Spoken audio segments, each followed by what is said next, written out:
رحل منذ قليل النجم مصطفى فهمة شقيق النجم حسين فهمة عن عمر يناهز 82 عاماً، ولم يتم الإعلان عن تفاصيل الجنازة أو العزاء.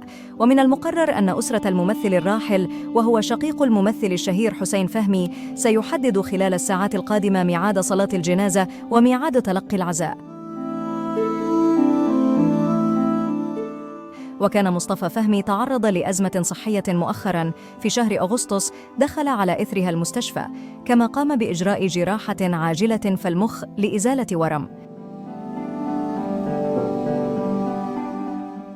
يذكر أن آخر أعمال مصطفى فهمي فيلم أهل الكهف الذي عرض في دور العرض السينمائية المختلفة خلال الفترة الماضية، ويشارك في بطولته خالد النبوة، غادة عادل، وعدد من الفنانين الذين يظهرون كضيوف شرف.